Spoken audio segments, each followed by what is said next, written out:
Let's get into the headlines now and see what the papers in Nigeria are saying this morning. And I have my regulars with me in the studio this morning, Dr. Danekere of the University of Lagos, as well as lawyer and public affairs analyst Jide Ologun. Good morning, gentlemen. Good morning. Thanks Good for morning. coming. Yeah, thank you. All right, let's get in right away. We'll start with the Vanguard newspaper this morning that says PDP Atiku in post-election trauma depression. APC is saying that. And PDP's prayers at tribunal at best hollow ridiculous. APC is saying that. And PDP didn't have a plan B, just wanted to rig the election. Keyamo is saying that. And we'll reclaim our stolen mandate through the courts. That is quoted at PDP saying that. From the Vanguard, let's go to the Punch. The Punch newspaper is the next one now. Runoffs. Abdusalami panel meets parties. INEC, police tighten security. And it has a rider here with PDP petitions NJC over judge's ruling on Bauchi result collation. Okay, that's what the Punch is saying. And from there, let's go to the Nation newspaper. The Nation says presidency spanks PDP for threatening to stop Buhari. Opposition says it may seek court's order to block inauguration. Okay, that's what the Nation is reporting this morning. From there, let's move to Daily Sun. Let's see how bright the story here is. Presidential election, Atiku APC exchange fire, and has some multiple riders here that say, "Cottle restore my stolen mandate," says PDP candidate. You are suffering depression over defeat. APC hits back, and the ruling party's victory will be short-lived. Saraki is quoted as saying that. From the Daily Sun, let's go to the Business Day now. New 30,000 Naira minimum wage means renewed stress on federal government and states' finances. A weak economy means firms likely to lay off than pay. Okay. Well, let's get into the stories, gentlemen. There's a story that will interest you I'd like us to talk about on page 10 of the Vanguard, which says that on the Boeing 737 MAX 8 will wait for outcome of investigations before taking decision. Airpeace CEO is saying that Nigerians are still apprehensive over the issue of having the Boeing 737 MAX 8 and 9, which the Senate has moved to taking steps against. But we know also that the order of 10 aircraft of that aircraft by Airpeace will not arrive until 2023. So I wonder why Nigerians are so apprehensive about that. Dr. Kerry, let me start with you. Thank you. You live with experience, and experience has shown that that particular aircraft seemed to have issues.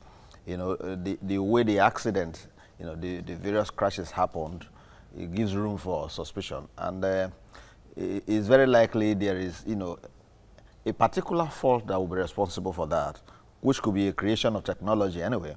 You know, but with respect to a particular, you know, airline maybe making order for some, Nigerians are not apprehensive because of the order.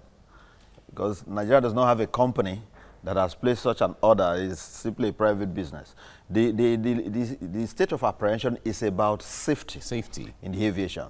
You know, because when you look at the various experiences we've had, you know, Dana and name them, all the crashes and people who have lost loved ones, very important people for that matter, you know, have died over the years as a result of these crashes, then you can only but, you know, be apprehensive.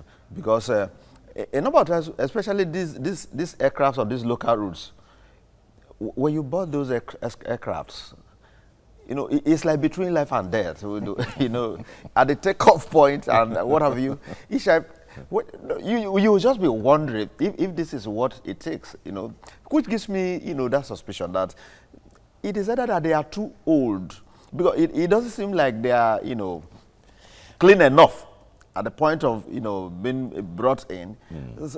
They are likely like just the Tokubo vehicles that we buy. Yeah, but experts in aviation will say that the way you see an aircraft is not by how old sometimes. An aircraft can still be 15 years as far as from what they say. That's the Tokubo mentality. That's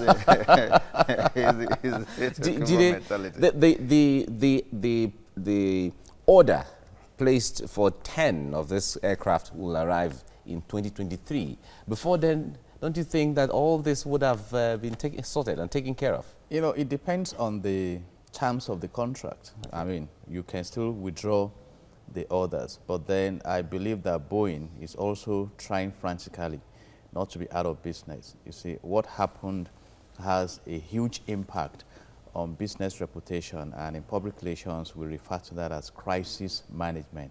You can imagine that across the world those aircrafts have been grounded, so you can calculate the cost of that to business executives. And of course, if Nigerians are apprehensive, one of the unique selling points of air trip is that safety. Apart from the speed, it's been adjudged the safest. So when you begin to have this kind of accidents, but I believe that Boeing is doing a lot. I mean, we've had some crashes in the past that impacted the operators negatively, but Nigerians will always, after a while, some will never go back to we wait to see the outcome of all of this investigation worldwide, not just Nigeria, the one by China, the one by Britain or France or Ethiopia, you know, all the countries. We wait to just see what the outcome will be. Is Nigeria doing any investigation? No, the point there is for safety measure. We've always stopped. France just like you said, the point there is it's more about safety. Indeed. Even there are so many of the countries, they are not the ones, they are not the makers of the Boeing, but it's just for them to ground it first. Let us ensure that these things are taken care of, and then before we can continue to fly. It doesn't mean that all the aircraft that were bought are going to be returned to Boeing after all. All right, let's get into another story on page 10 of The Punch. It says, stay away from CBT centers, JAMB warns parents. Dr. Kerr, I'd like to start with you on this one. CBT is the computer-based centers where intending students into the university write JAMB these days. And I wonder what parents go there to do. Well, if you look at it very carefully, you see that we have a generation of parents who are so concerned about their children, which is very good. But the level of concern tends to present a scenario that suggests that these children have nothing to offer. You know, a child will gain admission into the university is the parent that will come with a child for registration. Okay, you need to make this photocopy, you need to, is the parent that will be running around getting all these things, as if the child has nothing, it cannot take care of, you know. And the expectation is that at a level, at that age at which you are going to the university, it is expected that there's some level of maturity.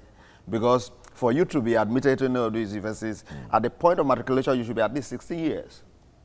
And it's expected that at that age, you'll be able to do some of these basic things. You see, but, and again, you see parents at these centers even getting involved in all manner of transactions.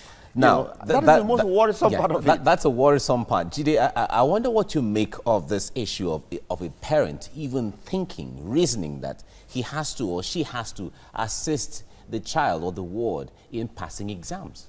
It's the trend of the age. I never had such, you know, unwanted privileges. We were brought up to confront life. In fact, my mother never visited me at the university, you know, so we had to face it. And I think right now my advice to parents is what I studied. At age 18, a child should be able to manage business. If you spoon feed them for too long, they have problems. Probably you have to help them manage their marriage. So for some parents, it's a function of ignorance. And some parents are quick to say, I don't want my children to go through what I went through. But you are here today successful because of what you went through.